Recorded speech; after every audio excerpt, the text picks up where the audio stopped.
Welcome to the Sports Scouting Report podcast with Lee Brecheen. Hi, everyone. You're listening to the Sports Scouting Report. I'm your host, Lee Brecheen. Hope everybody's having a great Monday.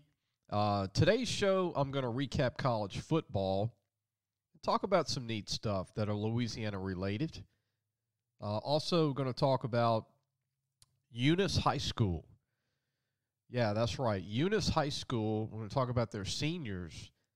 They've got some good players this year for the class of 2022 seniors and some young kids. Pretty young team overall at Eunice High School. We'll talk about their football team. We'll talk a lot about the coaching openings now all across the United States for football, college football. There's been some coaches that have been let go recently. We'll talk about the surprise in the top 10 right now is Wake Forest. We'll talk about that. Their highest ranking since 1947. And so we'll go ahead and talk about the Saints, too, in the end. Talk about how they were able to pull out a tough win against the Buccaneers without Jameis Winston, and we hope he's going to be okay. I'm sure that'll come out later today about his knee injury to see how serious it is. Hopefully it's not serious. Didn't look good, but Trevor Simeon did a good job, the quarterback from Northwestern, the veteran, 7-year veteran. We'll talk a little bit about that. But let's go ahead and get into college football. Let's recap the weekend. Florida Gators. Let's talk about the job openings. Well, let's start with the job that Dan Mullen has currently at Florida. It's a little hot right now, but I don't think, for some reason, I just don't think they're going to let him go this year. I think Dan Mullen will be on a hot seat next year. But something happened after the Florida game against Georgia, which is it's really not a good look for them. You know how every school has their fight song after the game? And LSU does it where you stay after the game and the whole team and the coach will sing the fight song. Well, they do that at Florida too. And after the Georgia game, Dan Mullen did not stay to do the fight song. And so the whole team went into the locker room. One player stayed to do the fight song. One player. No coach, no team, one player. Not a good look where Florida is right now. If they lose to Florida State in the season finale, who's struggling really bad right now, Florida State, I still don't think they'll fire Dan Mullen, but I do think next year could be it for him. And who would have ever thought Dan Mullen's job would be in trouble when they hired him?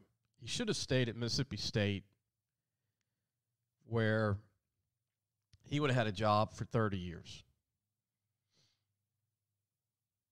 I think coaches in this profession can't turn down a certain amount of money and prestige, but I think he would be in Starksville for 30 years if you just win 8 or 9 games a year. Let's go ahead and take a break. When we come back, I'm going to talk about some of the coaching openings in the country. We'll talk about some of the college games that were played this past weekend. Again, we'll end with the Saints, and we have Eunice High School that we'll talk about. We'll be right back. Listen, whatever you're driving right now, Tommy Harvey wants it. Bring it in to Harvey Subaru, Lexus of Shreveport, Bossier City, or John Harvey Toyota. They're paying big bucks for all trades right now.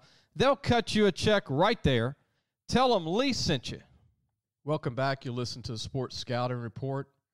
I'm Lee Brecheen, your host. In this segment, we're going to talk about the coaching openings and how there's going to be several. There's already several openings right now for college football.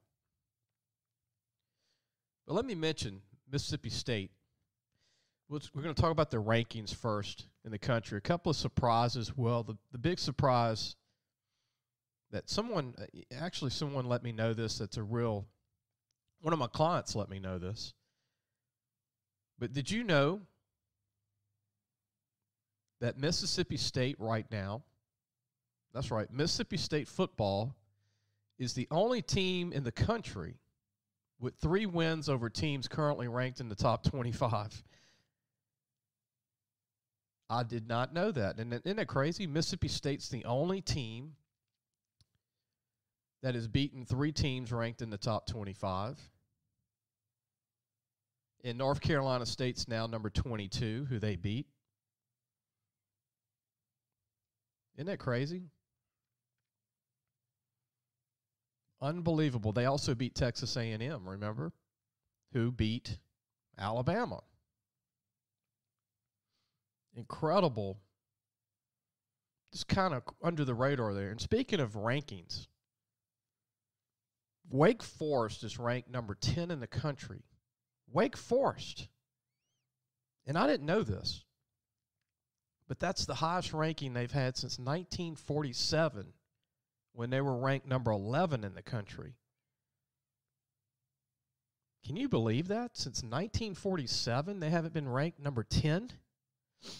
Now, in basketball, when they had Tim Duncan, and they've had some great basketball teams.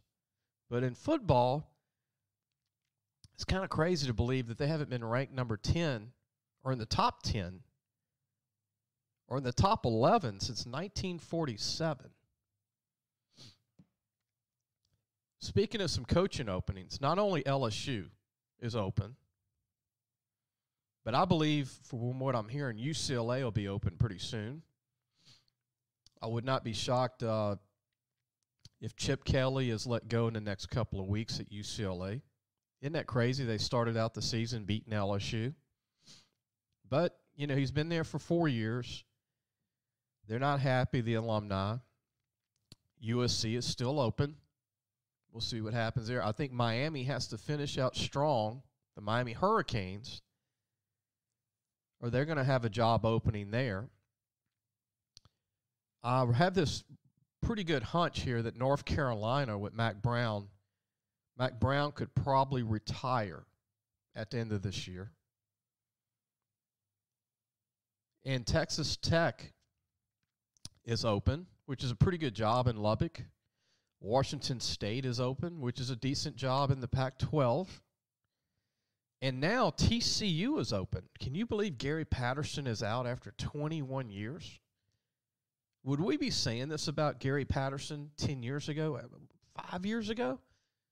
His name was mentioned for LSU's job before Les Miles was hired, remember?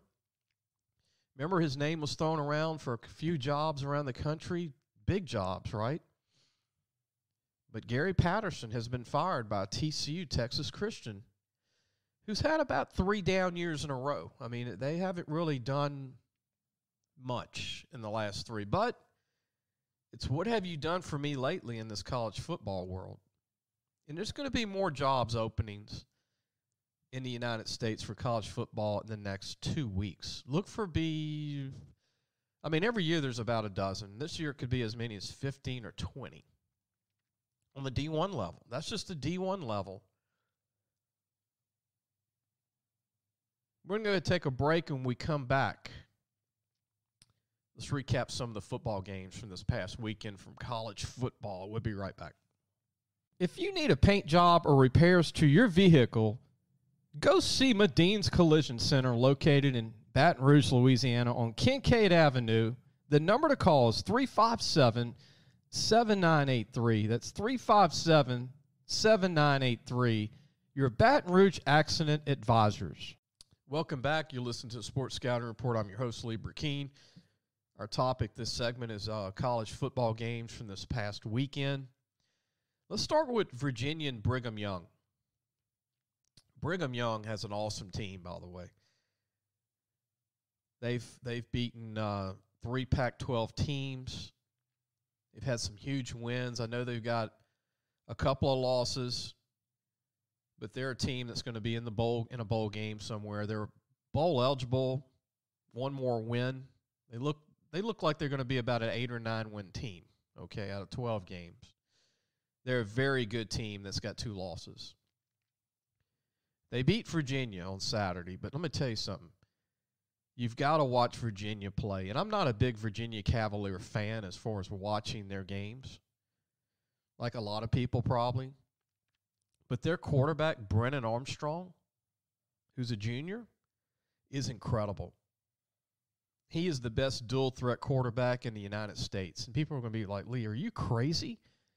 No, I had a chance to watch the game Saturday, and he got hurt in the game, actually, in the last 8 minutes. I hope he's going to be okay. I hope he's not out for the year. But here's a guy that's thrown for 4,000 yards already at Virginia. He's 6'2", 215, a junior, runs about a 4.5 40. Looks like Steve Young when he runs the ball. He used to play for Brigham Young, actually, and used to play for the 49ers, obviously. And I know some people probably watched the game like myself, but remember Brennan Armstrong. And another stat, one of their top athletes on the team at Virginia, believe it or not, is Kitan Thompson. Remember that name from O.P. Walker, Landry Walker in New Orleans? Remember Kitan Thompson was a quarterback at Mississippi State? Remember that? Now he's a running back, believe it or not, and a receiver at Virginia. He's a 5-year guy. He's about 6'4", 220. He's a senior. He will play in the NFL. Kitan Thompson, I mean, he's a big guy. And they put him at running back usually on 3rd and 3, 3rd and 2. And, I mean, the guy can run, and he's also a good receiver now. I think he'll get drafted. He'll be one of these guys that the Patriots will probably draft like in round 4 or 5. He's interesting, and he's intriguing now that he's not a quarterback. And they're utilizing him really well as a running back and a receiver. A little stat people might not know, but did you know that Clemson has now beaten Florida State 6 years in a row? Can you believe that? Remember when Florida State was just an incredible powerhouse program? They've lost to Clemson now 6 years in a row. Ole Miss and Auburn game. I hope all the hype is stopped about Lane Kiffin being the coach for LSU or being a coach at like an LSU or Alabama. He's got to get a better job of game day coaching. Turned down 3 different field goals inside the 25 on Saturday, which could have made a big difference against Auburn. He's got a Heisman candidate quarterback in Matt Corral, which is probably no longer going to happen. But losing to Auburn, who I still think is an average team, they're being well coached by this Brian Harvison. What a great coach. A lot of people didn't think he'd be a great coach, including myself from Boise State. But he's turning out to be a great coach. Those guys play hard. Auburn's not very talented right now, and he's got these guys playing really, really hard. Tulane and Cincinnati. Man, Tulane, I thought it would be a blowout from the get-go. I was wrong. They actually played great for a half through the third quarter until they just wore out. They had actually a freshman quarterback playing for Tulane that had already played at all. One thing is for sure, Cincinnati does not have much speed on offense. And to be a top 5 team, I don't think that'll last very long. Very well coached staff by Coach Luke Fickell, who's a possible candidate for the LSU job. I think they're doing a great job coaching, but I can't see Cincinnati winning a playoff game or maybe even going to the playoffs when this is said and done. Utah, UCLA. UCLA has 4 losses.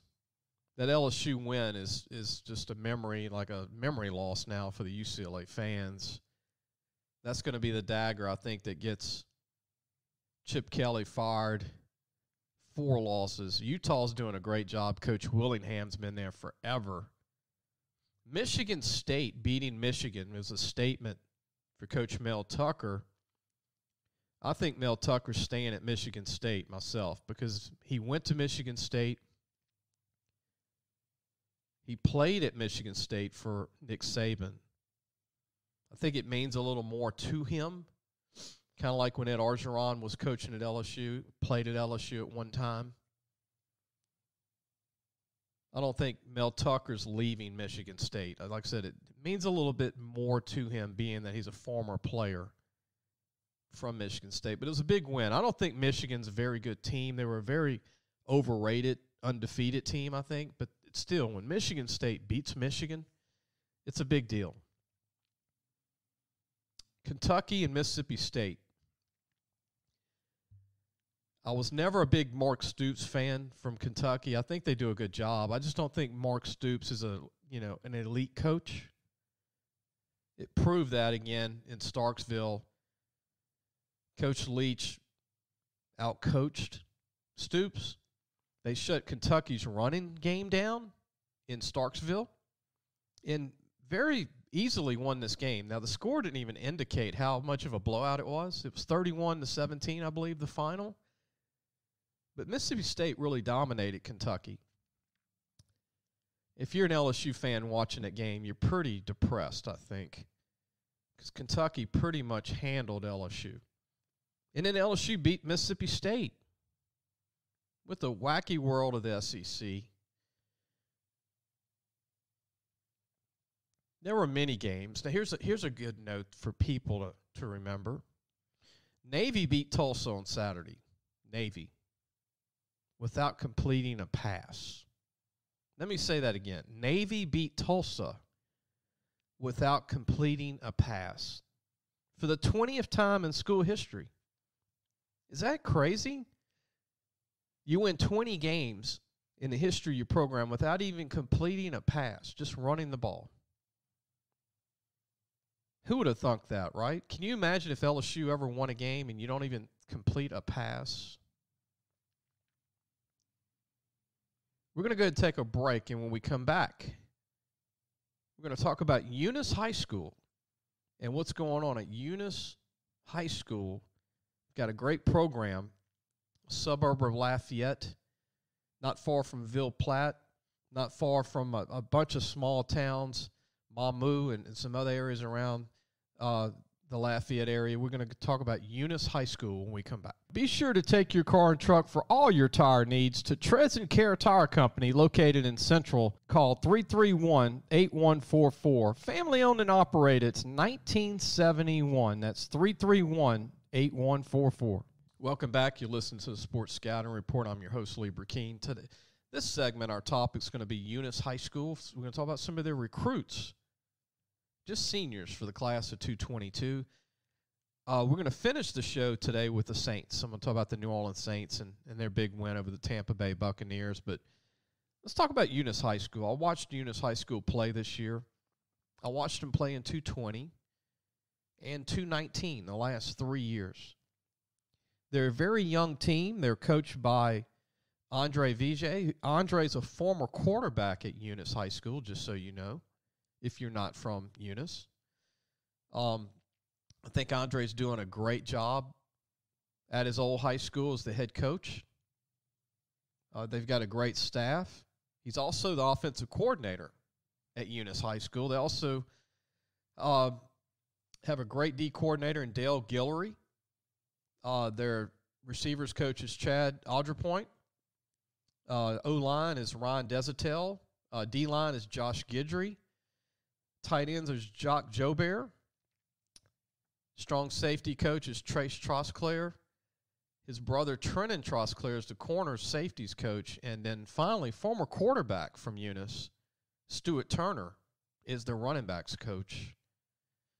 The principal at Eunice is Brett Simeon and also Christy McLemore, and the athletic director, Scott Phillips. Let's talk about their senior class. There's a kid on this team that really has caught my eye the last 3 years, and I think he's a D1 player. He's one of these guys that you got to throw away rankings, and you got to sign a kid based on what he can do on the field and him being a football player. But there's a senior linebacker at Eunice by the name of Diedrich Vigers. Diedrich Vigers is about 6 foot tall, about 220. And I swear, if you watch him play, he looks like he runs a 4.5 40, and I think he runs close to that. He runs about a 4.6. But for 3 years, and actually 4 years of lettering, 3 years of starting, Diedrich has been a starting linebacker for Eunice, and he is an incredible athlete. This kid makes tackles sideline to sideline, and he is full throttle every play. But I think for the Tulanes of the world and Louisiana Tech and ULM, he's a steal. He's a guy that can play the spread. He can cover receivers. He can play the run. He can blitz and get sacks. But he's very strong, very fast, and he reads. He's got a great feel for the game, a high IQ of the game. But I think that Diedrich Vigers is a big-time linebacker. I really do. He's not being mentioned or thrown around out there, but I've watched him several times over the last 3 years. They have a cornerback and a receiver by the name of Terrence Shiloh, who's good, really good athlete. Really good athlete. He's about 5'10", about 170 pounds, can run really well. I think he's a steal as a D2 player, maybe 1AA.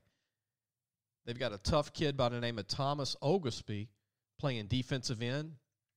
He's probably athletic enough to be a Mike linebacker at a D2 school. They have a D1 center who's a senior, in my opinion, and Dylan Darbon, who's about 6'1", about 275, got great feet, strong. I call him the human pancaker. This guy is super strong, very athletic. I think he would be a steal for UL in their backyard, and I think he's good enough to go to LSU and be a starter. They also have another D1 senior who's been a 4-year starter, like Dylan, on the O-line and D-line, and I think he would make a great defensive tackle. His name is Miles Woods. Miles is about 6'2", about 270. Great feet, tackles sideline to sideline. Has one speed, and that's 100%. But between Miles Woods, Dylan Darbon, and also Diedrich Vigers, these three guys I think are sleepers for D1. And they've also got some really good seniors by the name of Cameron Ferguson, Lex Schrass, who's a center, Rondarian Mitchell, who's a free safety, to round out a very good senior group of kids. Again, I think Eunice is a very young team. They've got these great seniors that I'm talking about. But it's always been a program that's been phenomenal since you go back to the 60s. You go back to Willis Langley that played there. You go back to Chris Carrier that was a quarterback there, who's now a coach at Zachary, played at LSU, was a great DB at LSU, was an All-American high school football player at Eunice High School, Chris Carrier. They've had several players go to college. Remember Thurl Simon, safety, corner at LSU, who I believe is coaching now. But you've got a great history of talent to come out of Eunice High School. Many, many great players over the years that have come out. We're going to go and take a break. When we come back, we're going to finish the show with a little bit of New Orleans Saints talk. Their big win over Tampa Bay Buccaneers. We'll be right back. Come and visit the majestic mansion in the marsh, Gros Savon, Waterfowl, and Wildlife Lodge. Gros Savon is the true sportsman's paradise. Gros Savon Lodge has everything for you from fresh and saltwater fishing, alligator hunting, waterfowl hunting, and eco tours. Located south of Lake Charles. Call 337-598-2357 or visit www.grossavon.com for more information and schedule your trip to the majestic mansion in the marsh, Gros Savon, Waterfowl, and Wildlife Lodge, the true sportsman's paradise today. Welcome back. You're listening to Sports Scouting Report. I'm your host, Lee Brecheen. In this segment, our topic is the New Orleans Saints. Man, a big win over Tampa Bay Buccaneers yesterday. It was a weird game. One thing you knew for certain is the Saints' defense would be very good, and they proved to the whole world that they're as good as any defense in the NFL. When you play the hottest team in the NFL, who's got one loss in Tampa Bay, and you beat them, and they beat them last year twice during the regular season, actually, what's really crazy is that the New Orleans Saints, get this stat, they have beat them 6 times in a row in the regular season. Now, they didn't beat them in the playoffs last year, which got Tampa Bay to the Super Bowl, right? They kept winning and went to the Super Bowl. But the New Orleans Saints have 6 wins in a row over Tampa Bay in the regular season. They've got their number. The Tampa Bay did beat them in the playoffs, but in the regular season, they've won 6 in a row over the Tampa Bay Buccaneers.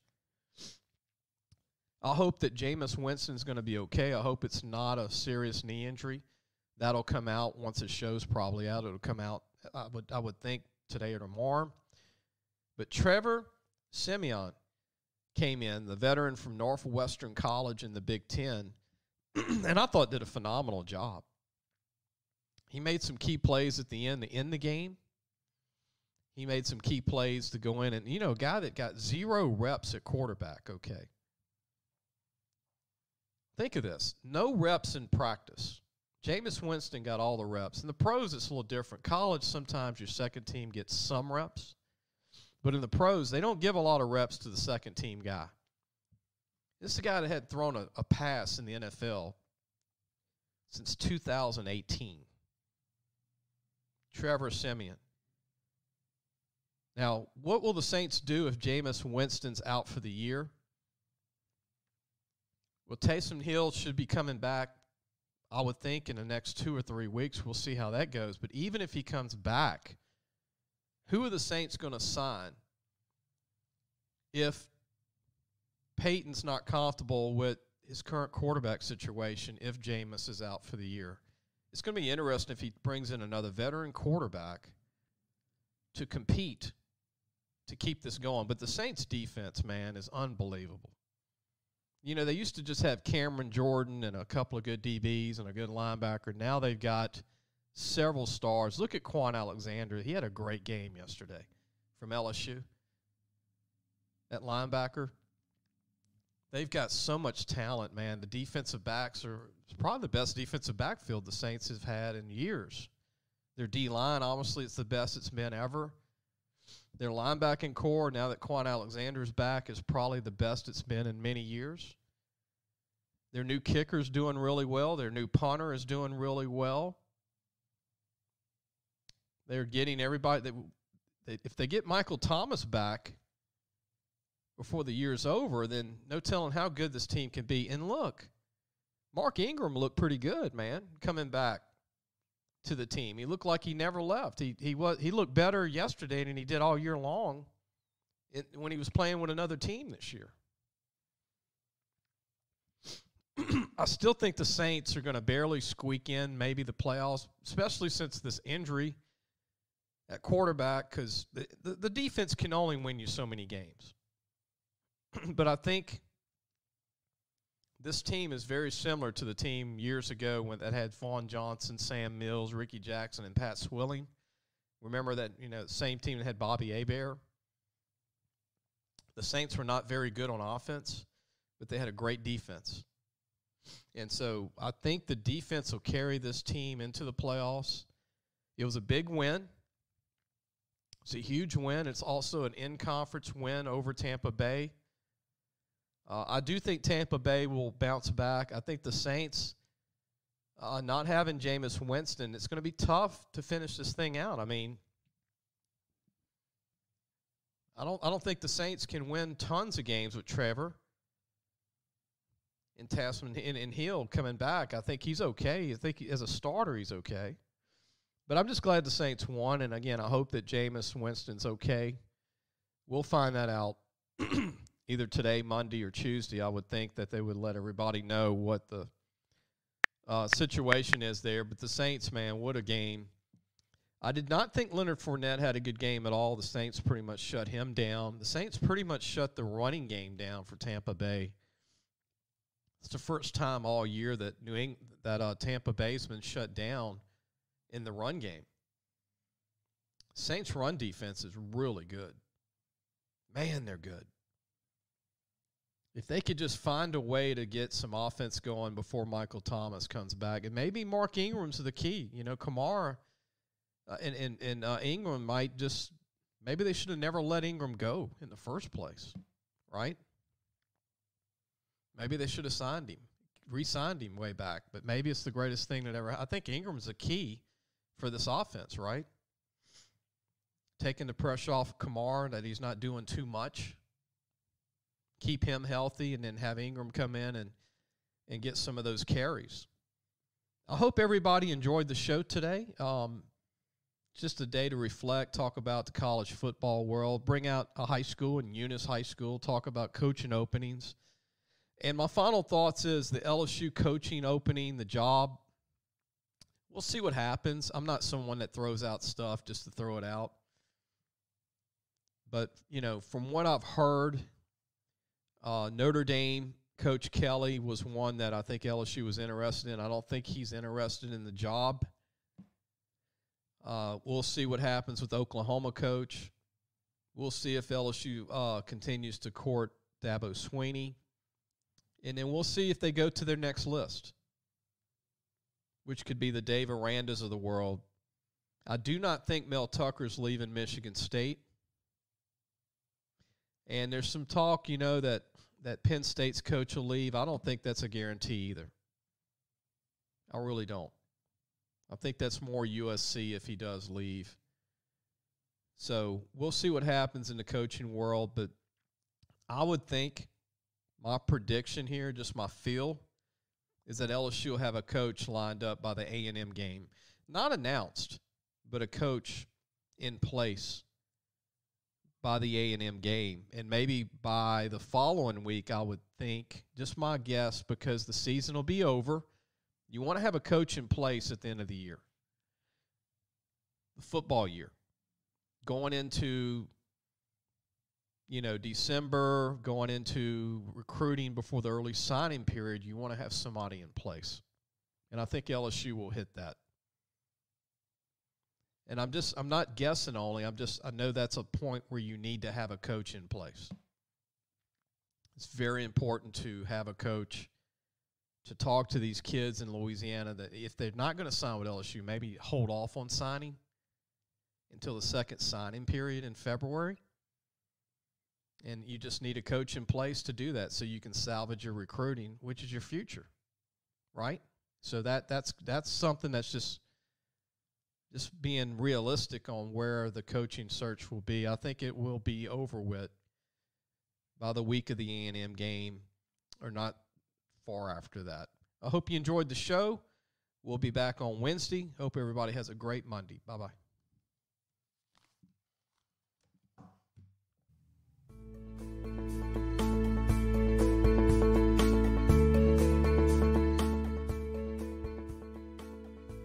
Thanks for listening to the Sports Scouting Report podcast with Lee Brecheen.